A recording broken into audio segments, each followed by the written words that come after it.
एक image method का एक और एप्लीकेशन है इस प्रॉब्लम में, देखिए वही पॉइंट चार्ज क्यों रखा हुआ है, इनफाइनाइटली ग्राउंडेड कंडक्टिंग प्लेन है आपका। तो ये बोल रहा है कि यहाँ से इस पॉइंट चार्ज से एक परपेंडिकुलर डाल दो यहाँ तक, ओ पॉइंट उसका बेस है। तो इस ओ पॉइंट से आर डिस्टेंस पर सरफेस चार्ज डेंसिटी कितनी होगी, ठीक है ना। इस ओ से आर डिस्टेंस पर कंडक्टिंग प्लेन पर surface charge density, charge induce होगा ना, यहीं पे चार्ज है और कहीं चार्ज नहीं, तो आपको पता है कंडक्टिंग प्लेन पे चार्ज इंड्यूस होगा, ठीक है।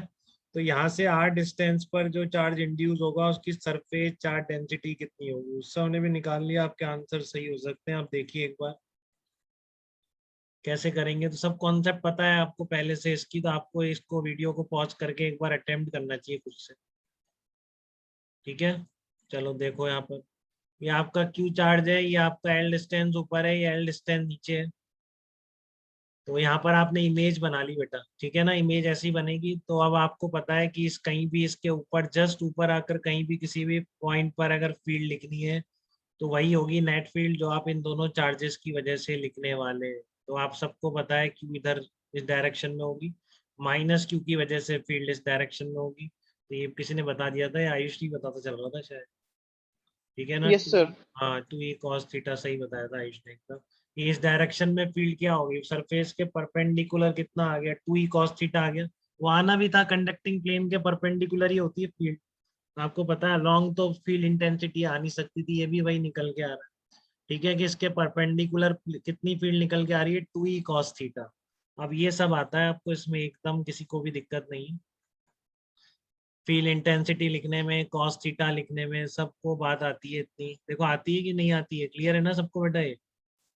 तो आपका पी पॉइंट पर फील्ड इंटेंसिटी की डायरेक्शन ये आ गई, ठीक है। बस क्लियर है आपको, कंडक्टर है उसके, अब आप कहीं पे कुछ भी चार्ज रखो, ठीक है ना। यहाँ पर जस्ट क्लोज आपको फील्ड पता है, तो वहां पर फील्ड सिग्मा कितना होगा, sigma upon epsilon not equals to field. ये माइनस इसलिए लगा दिया मैंने क्योंकि क्यू को अगर पॉजिटिव लेंगे तो नेगेटिव चार्ज इंड्यूस होगा, ये ऑलरेडी पता है, ठीक है ना। सरफेस पर क्या होगा, नेगेटिव चार्ज ही इंड्यूस होगा इस पे, तो इसलिए आपने यहाँ पर माइनस लगा दिया है। और माइनस होगा तभी इसकी तरफ डायरेक्टेड रहेगी फील्ड इंटेंसिटी, अगर प्लस होता तो अवे हो जाती इस, ठीक है। तो इसलिए यहाँ पर माइनस चार्ज मैंने लगा दिया, माइनस साइन। तो बस ये सिग्मा की वैल्यू आ जाएगी minus Q L upon 2 pi L square plus R square raise to power 3/2। हाँ, तो एप्सिलॉन हट जाएगा, बस आयुष का आंसर ठीक था एकदम। और उत्सव का भी शायद यही आ रहा है कि 3/2 कहाँ रहेगा, उत्सव आपने डायमेंशन को, सर। ये 3/2 आएगा इस तरह से, ठीक है। तो यहाँ तक कोई दिक्कत बेटा किसी को तो बताइए आप, बात क्लियर है सबको है?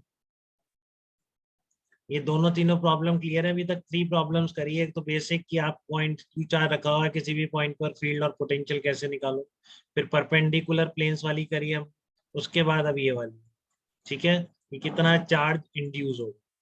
देखो आप ये उसमें भी एक्सटेंड कर सकते हैं कि अपनी इस नॉलेज को, इस तरह की प्रॉब्लम। तो एक बार पढ़िए इस क्वेश्चन को भी पढ़िए, कितने हो गए यार, ज्यादा हो गए।